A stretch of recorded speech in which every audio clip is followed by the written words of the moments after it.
Welcome to Gateway Office Hours. I'm Ben Larson, the co-founder of Gateway. Thank you once again for joining us. Very special episode today. Episode, 68, Michael? Something like that.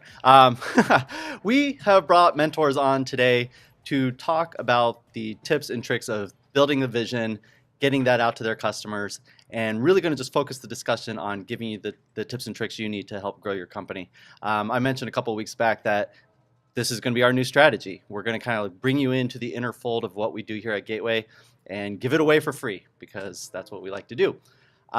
So today's episode, Vision to Virality. And sorry for using such a contentious cliche, but consonation is always good. Or is that alliteration? Alliteration. Anyways, I'd like to welcome Chikodi Chima of moonshotpr.com and Guillermo Bravo of foottraffic.co. These guys are combined, they're independent companies, but they make for an incredible combined team, ones that have worked with companies coming out of here of Gateway, most namely recently is Trellis. You guys are collaborating on that company. Chikodi generally has worked with some amazing companies in the cannabis space. Flowcana is, at least here in the Bay Area, it's been seen all over the place. There's billboards, commercials, everything. Ample Organics is another one. Bloom Farms is really well known around here. And then Guillermo, you work specifically with dispensaries and retail organizations in the cannabis industry. Correct. So very niche. And we'll talk about how you got there. But Clear Choice up in Washington, I think they're the second largest retailer in Washington. The largest in the world, I think that's newly minted, right? Is Nuwu out of Nevada. Which is another amazing dispensary, and then Have a Heart, also up in Washington. So these guys know what they're doing and know what they're doing specifically in the cannabis industry, but their background goes a lot further beyond that, so we'll get there. Thank you guys so much for being on today. Yeah, thanks for having us. Thank you. It's a real pleasure to be here. And we have some of our founders here today, so they're going to be peppering you with questions later so we can really dig down into the needs of the companies. I'm basically going to give you kind of the background and ask you guys the questions that kind of lead us through there. Awesome. So a lot of times when we're kind of starting with a new startup, they have an idea or a problem, hopefully a problem that they're addressing, maybe some potential customers. But what we really need to get them built into is kind of that vision or mission. And Chikodi, that is really kind of your specialty, kind of helping build a strong mission, one that resonates through all the materials that a company puts out and helps build that foundation of what a company is. Let's dial it back a little bit. How did you get into that line of business? What drew you into the cannabis industry? Give us a little bit of your background. Well, so I've been in San Francisco for 7 years plus, and if you live in Northern California, you have some connection to the cannabis industry. Sure. And, I was approached by a friend who was high school friends with the founders of Flowcana in Venezuela, actually. Oh. And so it was a very random coincidence that I was able to work with them on my first legitimate cannabis project. Yeah. But, and just for the viewers, can you explain really quick what Flowcana is? It's a unique company. So they're a very focused, sustainable cannabis brand. Mm-hmm. Farm to table cannabis was essentially how they launched, and their mission is to empower small farmers to have a very direct connection to the end user. So not only do you get the best product, but its whole life story. Mm-hmm. And so it's really important because it's the heritage of Northern California, the farmers, the people who've put themselves on the line for decades to make sure that we have the industry that we have today. Yeah. And so their whole story is about the farmers and the craft, the dedication of making the best cannabis in the world. Yeah, a lot of stories and potential angles that you could take with that, which is probably what makes it really interesting for you. Exactly. So as a Moonshot PR representative, when you approach a company like Flowcana, what is it? What's the promise that you're selling them? Like when you approach them, what are you looking to learn from them, and how do you take it from there? Yeah, well, you use the word mission, and I think that that's really how I like to differentiate myself and how I like to approach any client project, especially in the cannabis space, because we're bringing a new industry online for the first time, bringing it out of the shadows. And there are millions of people that have used cannabis throughout their life, and now it's not taboo.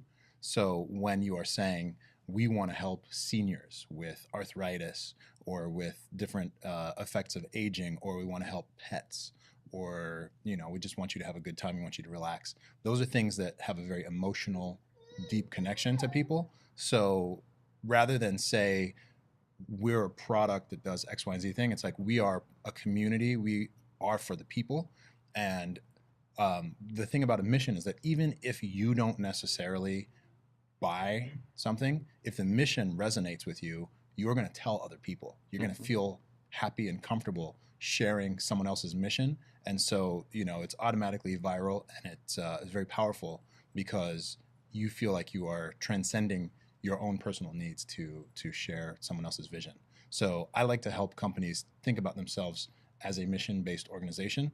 And in cannabis, because there's so much historical baggage around the stigma and prohibition, that when you're bringing this industry into the light, there are a lot of people that you're helping. And so that's how I shape a story, is that you're helping people and you're helping a specific group of people in this way. So would it be accurate to say you kind of have your own personal mission of the impact you want Moonshot PR to have on the cannabis industry, just because you do feel that kind of sense of there's stories to tell? Yeah, absolutely. Because my background is in technology. I was a reporter at VentureBeat. I actually came to the Bay Area. I was living in Bangalore, India previously, and I launched a publication specifically about sustainable transportation. So that was very mission driven. This was right at the time of the BP oil spill disaster. Tesla IPO'd right then. The Nissan Leaf started rolling around the streets. So it was very, very heady time in clean tech. It didn't last very long, unfortunately, because of market realities. I thought, and still think, that it was very important. And I have the same passion around telling the story of cannabis. And so we can get into the approach. I'll let Guillermo talk about what he does too. But I just think that when you have that passion and that fire behind your eyes, people automatically gravitate towards it. And you need a community, and you need people that really support you passionately to grow a business. It's not enough just to have a product that does something. It's like you need to have a story. Yeah. So let's talk about Guillermo, because as the name would suggest, foot traffic is about getting customers into the door and actually buying product. So Correct. just so we can make the nexus, at what point would you typically engage Guillermo in your process? With Trellis, for instance, okay, you've helped develop the story and the foundation of the story that will be told. And then you say, okay, now this actually needs to translate into getting people to purchase the software or come in the door. Yeah. How does that work between the two of you? Well, you want to get your story out there as early as possible. And, one of the amazing talents that Guillermo has is to be able to saturate every possible environment with a story. So as soon as you know that you want to start communicating your story, we can work together to help you. Okay. Yeah, and specifically with Trellis, their brand is put together nicely and everything. All the tools are at our disposal. So instead of driving foot traffic to their store, we're driving leads for demos for their software. Okay. So not just dispensaries and retail. You're bridging into software now as well. Yeah. So Trellis is our first client in the software space, and we're developing. So we have the same techniques that we can apply to software. We created a landing page for them. We can run Facebook ad campaigns with customer demographics, which we'll dig into just a bit, because a lot of people say you can't run Facebook ads. So that'll be an interesting topic. Yeah, and so we're developing. The goal is to get leads, to get producers, processors, extraction companies, and get them to sign up for the demo. That's the whole point as far as the marketing side of us. Gotcha. Got it. And so, give us a little bit of your background. How did you come to find foot traffic, or find? Anyways, how did you end up coming to create foot traffic? What have you done in the past that kind of helps you really focus on the cannabis industry and create an opportunity here? Yeah, so after I graduated from Sonoma State up here, I moved to San Diego and I did an internship at an agency. So I was the third person there. It was called Best Rank at that time. I think they grew to 30 people by the time I left. After that, I was there about 3 years. After that, I started an e-commerce store for bamboo products, so same eco-friendly as you, Chikodi. We got that up to about 6,000 SKUs in bamboo. I didn't even know that exists. Not an insignificant amount. Yeah, and then after that, I started Cash and Biz, which is a B2B publication for the cannabis space. Mm-hmm. I knew I wanted to be in the space. I grew up in Sonoma County. Cannabis has always been a part of my life, so I was looking for my place in it. And I wasn't sure if I wanted to do marketing, so I was just interviewing the different thought leaders, movers and shakers, entrepreneurs in the space. Mm-hmm. And after that, I decided to do a test campaign with Clear Choice Cannabis in Washington, which was last year in April. We took them from, I think it was 650,000 to 1.2 million in 9 months. And after that, a light bulb went off. It's like, okay, I have to do this and apply this to every metropolitan area in the whole country.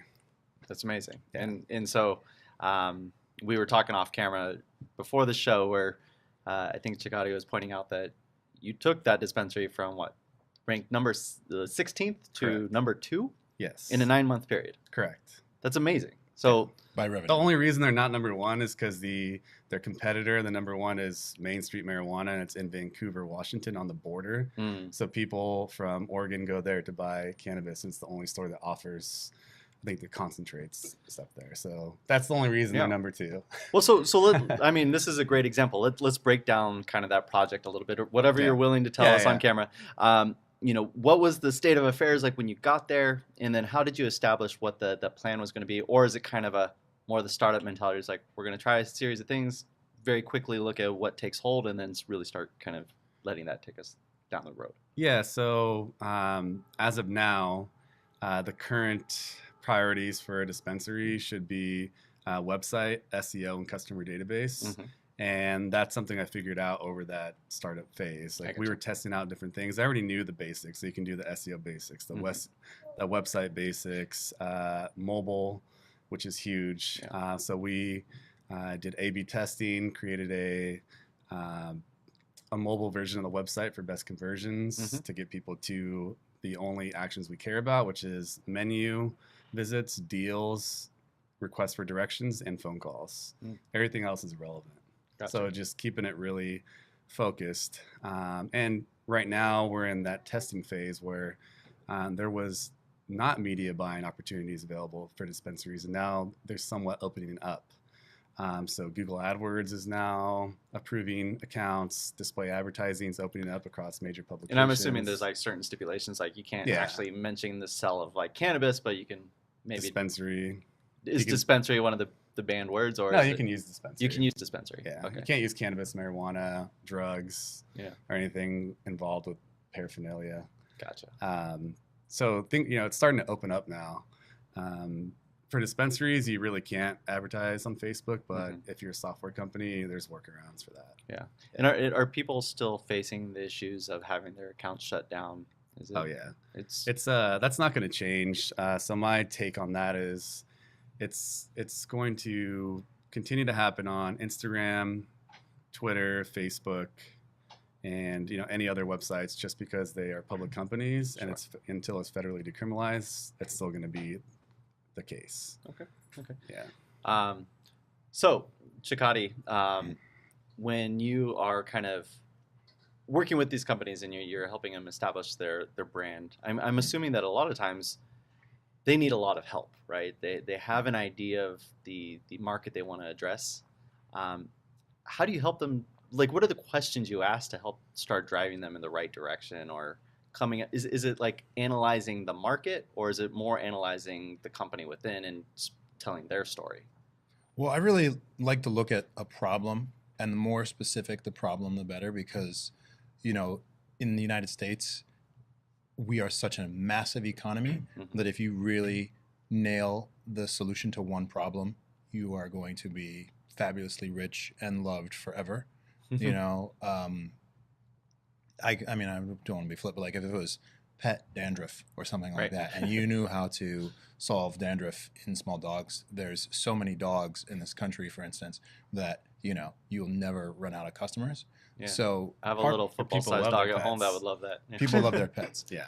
So really, my approach is to get as granular as possible and really just speak to the pain of one person. Mm-hmm. And if you can translate one person's pain and your solution to that pain, then you've done most of what you need to do. And then it's all of the channels that, foot traffic can help find these people. I think that's super interesting because we that's kind of from the marketing standpoint, but like even when we're working with a very early stage startup, it's like solve one customer's need and it maybe extrapolate that to the next 100 people like them, but really solve their need in a critical way to where you become indispensable to that customer and just build everything around that. And then after you've established that, it's actually easy to kind of maybe expand the story a little bit or expand your customer focus so that you can loop in a new group of people and make them evangelists for your product. Totally. Yep. Because it's challenging enough just to get one story, told well.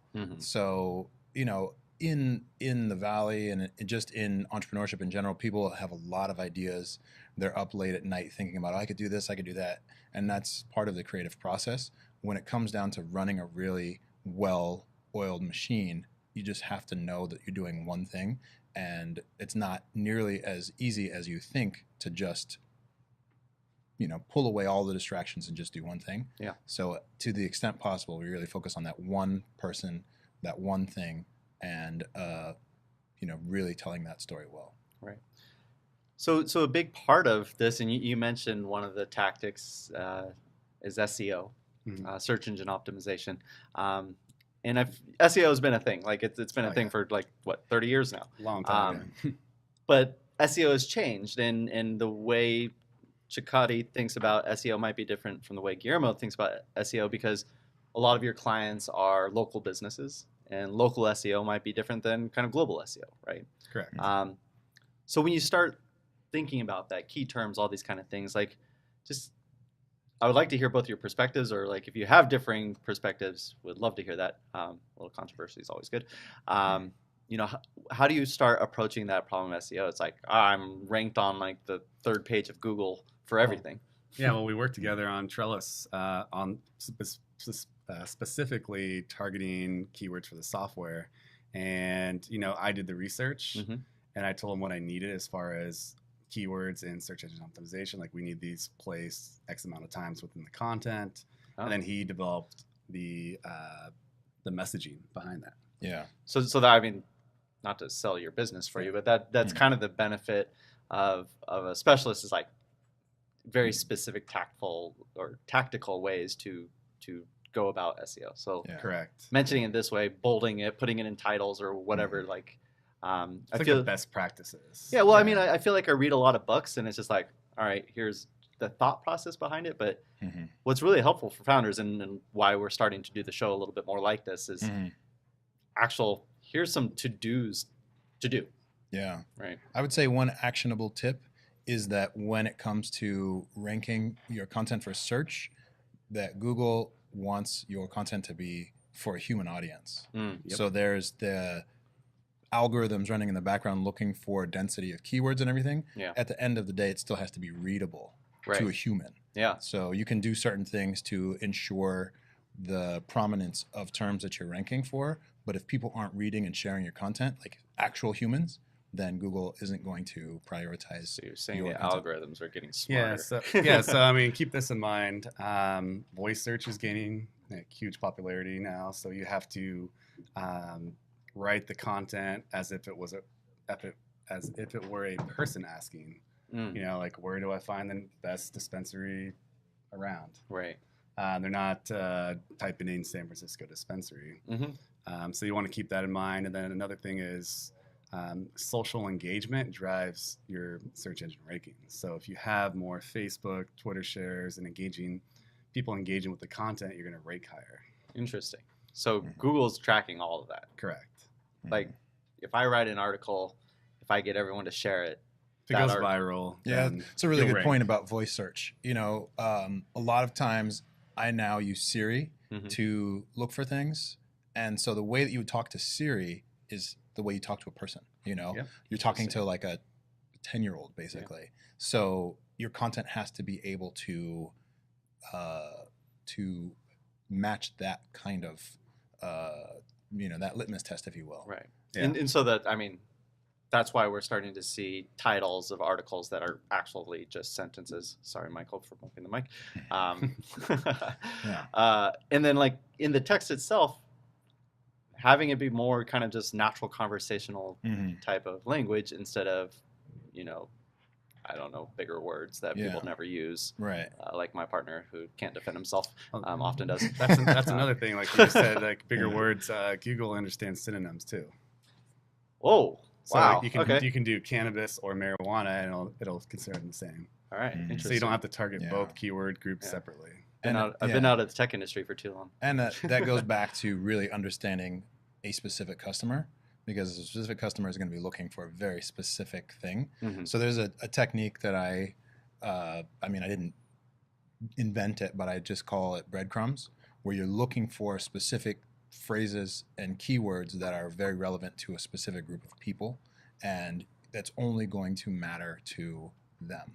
Gotcha. So either a product name, the name of a CEO or a prominent person in an industry, if so like THCA, for instance, is a newly identified cannabinoid. So if you had high prevalence of THCA either in the strain of cannabis that you're developing, or if it's in a product, and you rank for that, then people are going to know that you are the real deal for their problem. So specificity really, really matters, and that's about understanding where you fit in the life of your ideal customer. Yeah, and then just to add on to that, if you're targeting a keyword that's somewhat new, competition's low. Right. So you'll rank faster. So that's one thing. And then the other one, I had something else I just forgot. But, well, when you're Google Trends, that's what it was. Okay. You can look at Google Trends for anything that's kind of trending right now. Interesting. Okay. So when you're writing the article, let's get down into the actual construction of the article. Obviously, I mentioned kind of putting in the title, bolding it, whatever you can do to draw attention to those keywords is kind of pretty commonly known. What I always get kind of hung up on is like, how much time and effort should I spend on linking out to other articles or references? Is that actually helpful for SEO, or is that just making the content more dynamic? Yeah, I can give you some actionable items. Then it's one keyword per page, so I would stick to that. So for gateway, it'd be like cannabis incubator, and you want to have that in your title tag. You want to have that in your URL, meta description, and H tags on the website. And then when you're linking within your website, you want to link with that anchor text to the homepage. Let's say if that's the page. Gotcha. And then, like 1 to 3 external links is fine. It adds value. If it has to add value, it all comes back to customer experience. So if they're wondering what THCA is, going to the Wikipedia page of like, this is what THCA is. Yeah. And then if you're linking to Wikipedia, I mean, that's a reliable source or any like major publications. Yeah. You're not going to probably increase your rankings, but it's just going to show that you're trustworthy, which is important for Google. Yeah. So, or any search engines. And when it comes to content, this is something that comes from the blog world. If you're talking about influencers or you're talking about trending topics, and there are people that are, very active on Twitter or on other platforms, and you tag them on Twitter or you tag them on whatever the platform is and ask them to share your content, when that shares, then that's a good signal to Google that like this is influential, this is high-ranking, valuable content. So even if you only get a couple of retweets, most content gets 0 retweets. So simply by the fact that you're getting more than other people for the same topic, that's going to help you as well. Like I'll give you an example. I posted something on Reddit about sessions in cannabis for one of my clients, and that article received like 50,000 visits. Wow. And just from that engagement on Reddit and going viral, it's probably still ranking in the top 5. Okay. And Jeff Sessions in cannabis is pretty competitive now because everyone's pissed off about it. Yeah. So Reddit's such an interesting beast. I feel like there's still a large amount of people that don't really utilize Reddit, but it is very effective. 1 in 3 Americans is on Reddit. 1 in 3 every month. Wow. Yeah, I was at a conference and Alexis Ohanian said that, and I was like, "Am I on Reddit?" And it turns out that I would look for streams for European soccer games on Reddit, and I didn't even I didn't even put the two together. So There you go. yeah. Well, so I mean, so that's one good takeaway is if you're not on Reddit, if you don't know what it is, at least do yourself the favor of going and figuring it out, understanding what like the subgroups are, and maybe find your tribe. You know, there's Totally. Build a community. there's a community there, or Yeah. you can build a community. I don't know if there's a cannabis startup community on there, but I'm sure there is. If not, we should create one. Yeah, well, I know there's the trees. Well, that's for culture, though. That's like pictures of weed. Okay. But I know. Well, maybe we should start one. And you know, Let's do it.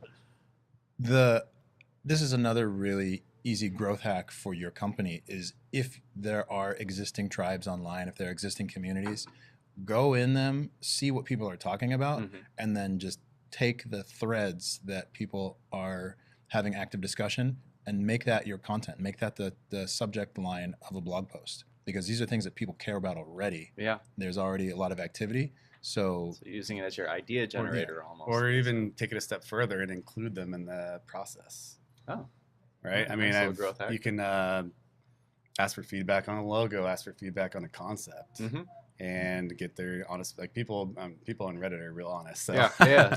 They'll give you happy to give feedback. They'll give you your feedback. Yeah. They'll Sometimes tell they you. just want to tear you down just for the heck of it, right? They'll tell you if it's a winner or a loser. Yeah. yeah. Very cool. So, like I said, I'm going to fast forward to the Q&A, but before we get there, Sure. I want to ask you, you know, there's a lot of like DIY, you know, companies are cash strapped oftentimes. Yeah. Are there any specific tools that you really love that you say, hey, if you're going to get out there and start managing your social media better or managing your content creation better, like what are some of the tools that you recommend? I know I've looked at like HubSpot and Hootsuite and stuff like that. Any of those or any lesser known ones that you really like? Sprout Social. Sprout Social has a great management software and reporting, most importantly. Okay. So it pulls in the reporting. You can look at it on a daily, weekly, monthly comparison. You can look at engagement, and it also pulls in your messages from there, so you can reply to every message. Oh wow! Sprout All on Social. the platform. Yeah. Very So cool. that's one. I would say that's the go-to for social media, and then I would say just one thing that doesn't cost you anything is asking for feedback or reviews from your customers in relation to your like product. So Google reviews, Facebook reviews, Yelp, Weed Maps, Leafly if you're a cannabis product. That goes a long way. It doesn't cost you anything. So your reputation online, especially for like local dispensaries, for brands, like it goes a long way. Just asking. Yeah. And then what about following your brand? Like, I mean, we use like Google, whatever the Google search thing is, where it like Google Trends, Google Alerts. Google Alerts. Yeah. Are there other things you use to monitor the brand, or is it more focus on the execution and just making sure that you're executing well? I'm trying to remember I use Ahrefs. It's AREFS.com, and that's to research like viral content. I think there's a few other websites that you can look for. If you type in like cannabis, it'll show you what's popular right now, and it pulls in everything from publications, from all the social media websites, and show you which one has the most engagement. Very cool. I'm trying to figure out what the website is. I can grab it after. Okay. Yeah, we'll put the link in the comments. Yeah. Chikodi, did he miss anything? Is there anything else we need to know? Just getting out of the building. Oh, interesting. You know, Classic. You know, this is a technique that, so I've mentored a lot of companies at 500 startups that are traditional tech startups. Yep. And one of the things that I found really fascinating is just going to places where you think your likely customers are shopping. You can go to the mall, you know, and every demographic has different stores, whether it's Abercrombie & Fitch or Bloomingdale's or American Eagle. There's no longer the sharper image, but, you know, I guess Microsoft, if you go to the Westfield Mall in San Francisco, Microsoft has its own store. So the people going in and out of those stores represent completely different demographics, psychographics. So they have different mentality for each store. Talk to those people. Figure out who you want to be selling to. Ask them questions about your brand. Kind of like Guillermo said with Reddit. It's like you get to see people interact face-to-face with what you're doing, and you get feedback from them, and you can take their feedback and either turn it directly into marketing content or just incorporate that into what you're doing. But that is priceless and has very little cost. It's just you and some of your team spending an afternoon, being a little courageous and interacting with your audience. Yeah, and then the Reddit AMA too. Like, ask me anything. Like, you can go on there as a CEO, and other cannabis entrepreneurs can ask you a question. So for an AMA, I mean, AMAs used to be reserved for notable people, celebrities, that kind of stuff. But now we're kind of into this era where, as long as you have something interesting going on, you can jump on there and probably garner a decent audience. I mean, everyone has an audience. I mean, you have an audience, you have your podcast audience, so you can. There you go. It's just a way for you to engage with them on that platform. All right, Michael, let's get an AMA on the calendar, huh? I think we'll probably talk about the sophistication of targeting, with Facebook in particular, about building custom audiences and sponsoring content. So for an AMA, private groups and groups, yeah. So it's ridiculous. Private groups are good because it actually enables you to get higher engagement without having to pay for it, right? Exactly. Okay. Because I've noticed with our or public premium content. Yeah. We have premium content in there too. Oh, interesting. So if I pay a subscription to Gateway to access your some software that you have, you give me access to this Facebook group where you can interact with all the other owners of the other companies. So I do that for a few softwares I use. Oh, interesting. So it's like the new way of getting people to sign up for a mailing list. This is just taking it deeper and providing better value. And circling back around, it all just comes back to mobile. Everyone's on their phone. It's in your pocket. Yeah. If you want to get in front of people, it needs to be via SMS or social media apps. Right. And that's the best way. Yeah. SMS is really huge. Still, I'll give you a number. It's 97% of people open a text message within 5 minutes. 97%. Yep. Wow. So the old adage was collect emails, always be collecting emails. That is now expanded to, emails are probably still important. I'm less than 10% on emails. All right. The thing about emails, text though, messages. Less than 10% open rates. It's like 10 to 20 if you're good, but it's nowhere near. Text message. You want both, because with the email, you can create a custom audience on Facebook. You can drop in a spreadsheet of emails that you have. And phone numbers. And you can target those people. Say, I only want my ad to be seen by these people that have opted in. In custom audiences. Wow. And you can do it on AdWords too, can't you? Yeah, you can do it in AdWords. So you can show your... And Instagram, since that's Facebook. It's so much cheaper because you're only distributing your ad... I don't know. To a captive audience that you already have. I just messed up on that last week, actually. I spent too much money on that Facebook ad because I forgot to do that. we got a couple of things we're working on right now that we will discuss off camera. All right. In terms of using custom audiences. So if you'd like to hear such content, join Gateway. So the last one is probably the most important. And it's the reason that my company's successful is partnerships. So... I leveraged a few partnerships with software companies and branding companies, and I literally have not got any cold business. All this has been referral based. Wow, that's fantastic. Yeah. So I deliver on the Clear Choice that came from Wick and Mortar up in Seattle, and New Woo came from a referral from another client. Yeah. So if you do a good job and you work your partnerships and you find the right partners is number one, and really just leverage, like we're working on this right now, do an inventory of what they can offer, how you can work together, and really add value to their business. If you can drive their business, they're going to drive yours. So make it reciprocate that. Fantastic. For instance, the New West Summit, they have the 420 games and they have a massive online audience. And there's things that they do really, really well, and there's other things that they wish they could do better. So just being able to engage with someone who has a massive audience that might be an audience that you covet or crave, and then being able to trade something that they can't do is a much cheaper way than trying to build it yourself, or so partners can be really, really huge, and it's worth going out to lunch with your team and just saying, who do we know? What do they know? And then really re-engaging with people that, want you to succeed. That's great. Okay. So as promised, this is office hours, and I wanted to engage some of our companies in the current cohort. So we have 2 companies sitting here. Great, so many of them. You guys got questions? You have a mic? Make sure it's on, and let's get these guys answering some of your questions. Well, I have a question. All right. Hi, guys. Hey. Matthew. Chikodi, a question for you specifically around kind of PR strategies from, we talk about cannabis moving from the kind of black market to the, to the mainstream market. And, there's still a challenge with reach and visibility and trying to get mainstream consumers to understand the benefits around cannabis. What tactics and strategies are you trying to employ to be able to, be relative, and relevant in the cannabis industry, but then also really getting a broader reach to people that may not be on Leafly or on, these other places? Well, thank you for that question. So you're basically asking how to be relevant outside of cannabis if you're a cannabis brand? Yes? Okay. That's really huge, and I feel like I haven't cracked the code, but I think that I've had a lot of success in being able to translate what's going on in cannabis.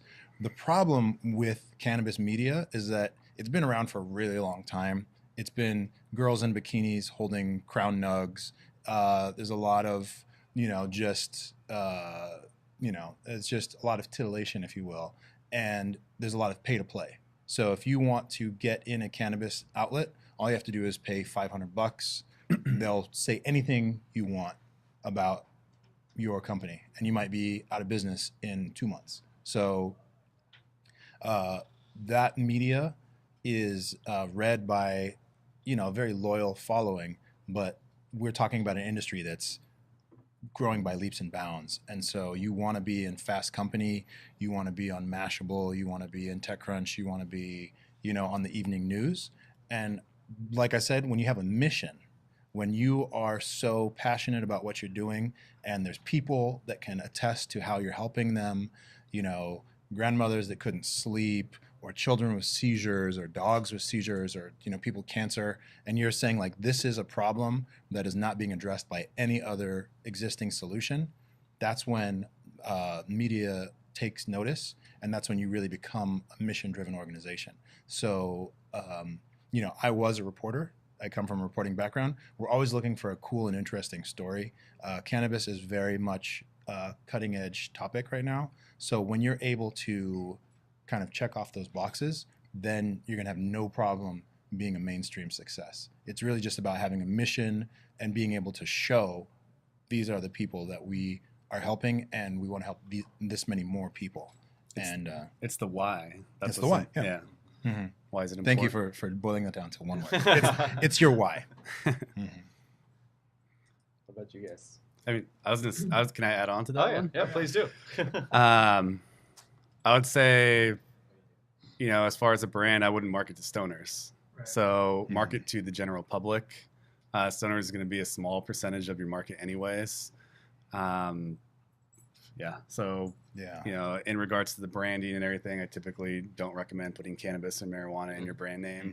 Alcohol companies don't put alcohol in there. They don't market to alcoholics. Yeah. We have a strict rule of no canna blank. In fact, we've made, how many companies have we made change their name? Probably Every one of them. at least 75% of them. Your brand, your story, like don't use the color green unless you absolutely have to. It's just it's got too much baggage. It's cliche. Yeah. Don't use a leaf. Yeah.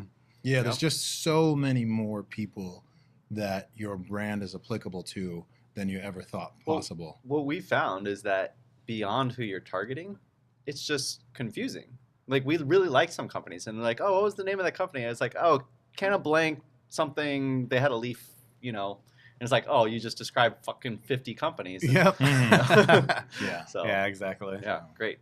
Mm-hmm. And in some states, like in Colorado, there can be zero appeal to kids. It's like you can't have animals, you can't have cartoons, so you have to be really careful with your brand in certain states that it doesn't trigger any legal action. Yep. So, which exactly. is, that was what you can't made... show flower on billboards in Washington now. So wow. Yeah. Okay. I mean, that's offensive. Yeah. But constraint is the crucible of creativity. When you have to operate within certain constraints, you have to find ways to get your message out there and be creative. Constraint is the crucible of creativity. That was beautiful. Yeah. You've said that before, haven't you? No, I just that was just complete- off the cuff. that was off the cuff. Right? That'll be the title of your next book. Yeah, I'm gonna get that tattooed. There you go. I'd say the next thing would be customer persona. So create your different avatars of your different customers. Ah. You know, you have your soccer mom, 35 and up, that likes to read these books, et cetera, et cetera. You can, you know, with $100,000 or more income, you can target those people on Facebook. Well, and what's great about that is, you started really drilling down into knowing the voice to use, knowing where they hang out, maybe getting creative with advertising. Maybe they drink Starbucks every morning, so maybe you're advertising near or in a Starbucks. And to his point, if it's a soccer mom who's spending, lives outside a metro area and has kids, and they're spending a lot of time in the car, maybe you record a 20-minute podcast that they can listen to when they're driving to school, soccer practice, ballet, whatever it is, because that's a really good format to build trust. And so when you know your audience, then, one of the tactics I used for a PR client a few years ago, there's a guy called Sam Ovens, and he's from New Zealand, and he calls it lumpy marketing. So he would take clippings from the phone book or the newspaper, and he'd put them in a big manila envelope, and he would send it over to a potential client. And the receptionist would take all of the mail from the day, and there'd be this big envelope on top of everything else. So you pretty much had to open it because it was so disruptive, So for my client, it was a joke app, and I took whoopee cushions and I put them in these silver Mylar envelopes. And so it was a big Mylar envelope, sent it to reporters, and I put my business card and said something hilarious is coming. So don't underestimate the ability to use the U.S. Postal Service to get in front of your audience, especially if you're talking to seniors who are used to reading the newspaper, That's So, high touch. Yeah. Yeah. And if you're targeting the elderly, you want to do educational seminars and. Well, and I was working with a tech company that was focusing on the elderly, and I had not even thought about this before, but it was like doing radio ads, and I was just like, oh, the radio! I haven't listened to the radio in years, but It's still relevant. elderly people certainly do, and so like reaching to them and building that trust through a medium that they're used to hearing. Yeah. Right? And remember, you are not your customer. You're not your customer in 90% of circumstances. So your assumptions about what your market value is and your value proposition might, to you and your friends, you say, hey, we like this and we do this. But unless your friends are buying your product, then you need to actually ask your customers what they think and why they like you. So Do a survey. Yeah, Google consumer surveys. Text message survey. Text message survey. There you go. All right. Yeah. Do we have more questions? Yeah, definitely. Lewis from ARC, we have a hardware device. We're getting ready to start, and I was curious, what are like the actual technical things that you can do to market on Facebook? Like, so what you can do, what you can't do, like what's the framework around that? Well, I would leverage influencers. That's the first thing. So there's a difference between paying for exposure and using, the organic approach, which would be paying an influencer instead to share your content. So if you were to, Facebook highly prioritizes native content. And what that means is photos and video, more importantly, is what you want to post on Facebook and upload it directly into Facebook. Don't upload it to YouTube and then post it on Facebook. You want upload directly into Facebook, Twitter, Instagram, LinkedIn is up to 10 minutes, I believe. So do that and then copy the URL, which is the date. So you just can right click, copy it, and then that's what you send to your influencers to post. And it's basically like they post it and it shows your name on their profile so that anyone who's on Gateway's Facebook can just click on that and then add you as a follower. So that's so I just want to repeat that because I think it was very important. So instead of producing a video as such and uploading to YouTube and then using the YouTube link to share over everything, it's more create that native content for each platform and get the follows, likes on each of those individual platforms. Yeah, totally. I mean, it makes sense. Do you think Zuckerberg wants to promote YouTube? No, absolutely not. I mean, they're in competition. They're all in competition, so they all want native content. This is for every network. Yeah. And to his point about influencers, I'm less versed on the Facebook influencer marketing. What I can tell you in terms of breadcrumbs and in terms of context around your brand is that you want to look at all of the, if you look at like a Venn diagram where there's one bubble and then there's another bubble that overlaps and you have this area between. So you want to look at all of the different places where you have relevance. And if you can be influential there, then you're not competing against anybody else because no one else has your device. For you guys specifically, you were skiers, right? So skiers and extreme sports and athleticism and, just being able to carve out a much bigger slice of an audience that no one else is going after makes you the only game in town. Yeah, and then I mean, specifically for you, I would say do this winter, do videos, live video, more importantly, of you on the slopes using your device. That's a no-brainer.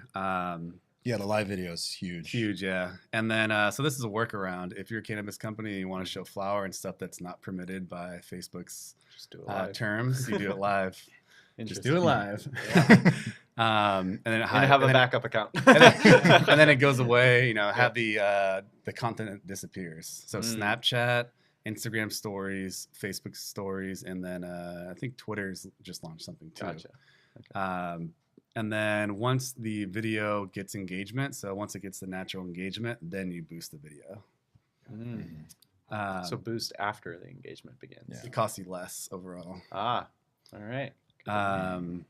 And if you're boosting or doing ads in Facebook, don't do any content, no words, just do video and images. Okay. Yeah. Shoot, learning too much.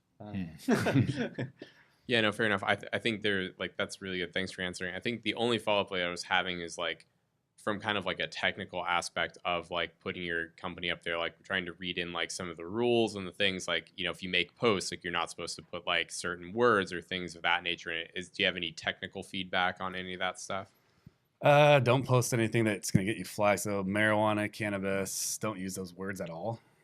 Don't use drug. I mean, there's a list. So anything associated with a sin. So that's gambling, porn, drugs, guns. All those, guns, anything related to any of those that is a slang word or it's any way associated with it, that'll get you at least on their radar. That's the same for Google AdWords and any other ad network. They have those type of niches have their own ad networks, typically. Yeah. I think we're on a lot of lists already. More questions? Come on. This was really great info. You guys hit a couple of really interesting areas that we think about a lot.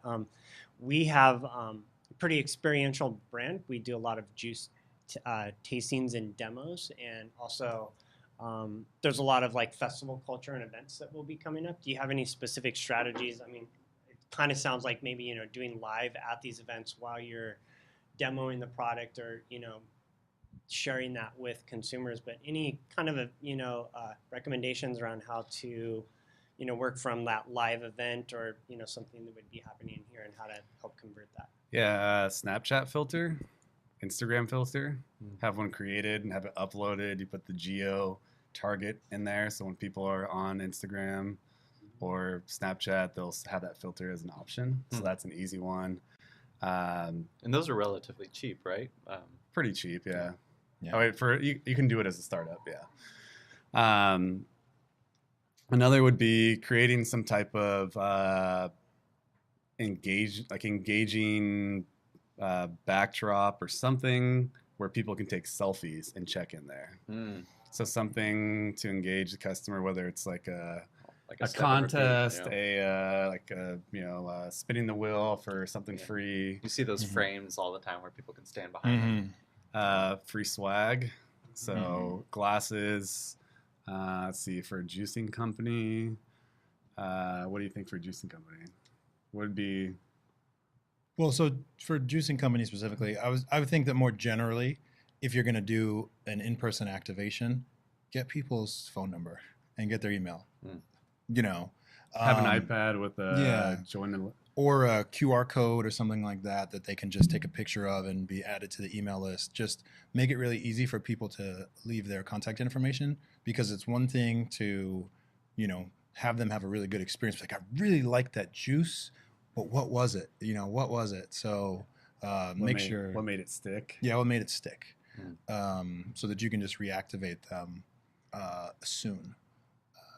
A contest. So if you have like an iPad with a for you, I'll think of one right now. Win a month's free subscription of hemp juices, and you'll probably get 500 people just from that. And especially if you're on the front lines at Coachella, you can just fill that thing up walking around the festival.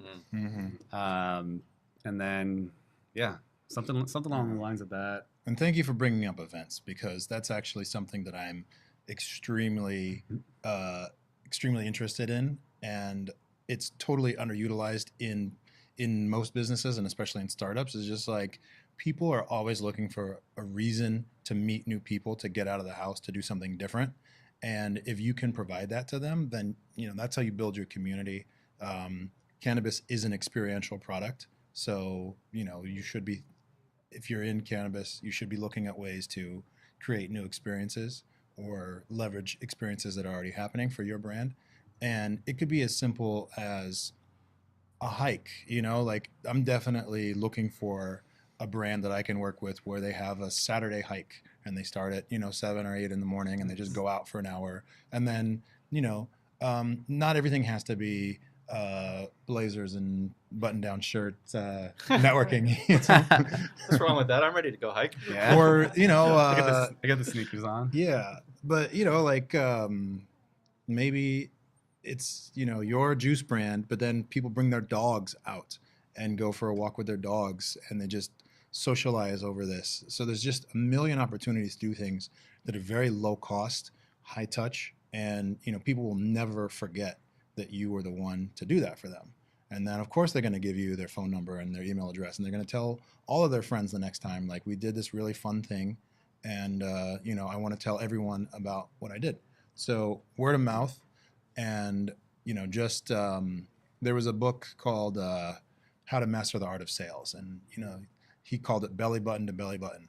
So the more time you can spend belly button to belly button with your customers, the better you're gonna do in the long run.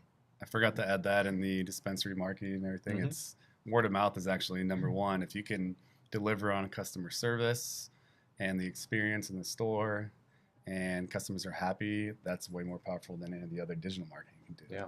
But you need to have that vision in the store. Awesome. Yeah. All right.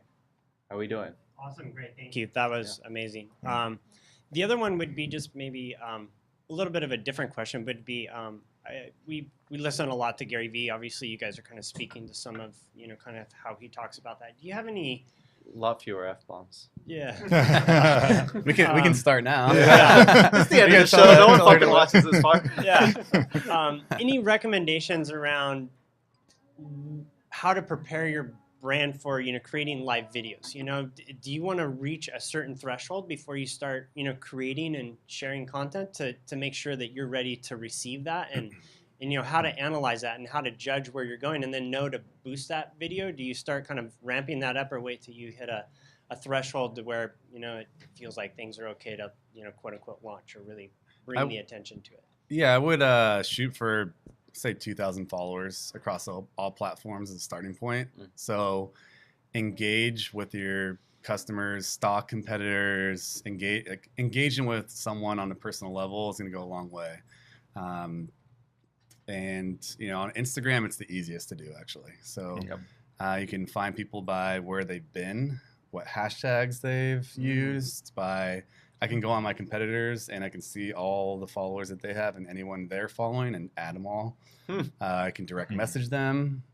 Like, it's so it's so powerful. So I would use that as a starting point. Get to 2,000, get your, start to produce some content, get your engagement up, and just do that. Let's just do 1,000 per month. Shoot for 1,000 per month. That's what, like 30 a day. Mm-hmm. And the other thing is like consistency That's matters. what I was going to say. Yeah. Don't start until you're ready to really put the time repeatedly. Even if it's once a week doing live content, just make sure that you can do 10 weeks consistently, and people will come to expect it. And it's not as easy as it sounds to be able to carve out the time necessary to do a consistent live video or any content format. So yeah, consistency. I would start with Instagram, especially if you're both using video. Start with Instagram and then move to Facebook. I would keep it strategic, focus on those two to start. Mm-hmm. And then if you have the resources, expand from there. Yeah, those have the biggest footprint. So great, especially in the cannabis industry, we've noticed there's just a lot of engagement going on Instagram. I'm going to cut it short because you guys will have a private session. You can answer whatever questions you want. Everyone online is probably off now because I think we've gone well over an hour. Whoops. No one cares. Thank you guys so much for coming on. I really appreciate the time. The input's amazing. I have a ton of notes here that we need to start executing on. And I look forward to continuing to work with you guys. And thanks so much again for the help with Trellis and GrowX and everyone else that you're engaging with. So thank you so much. It's a real pleasure. Yeah. And for everyone watching, we'll see you next week. I don't know who's going to be on, so I'm not even going to try. Maybe we saw you in Vegas. Maybe not. All right. Peace out.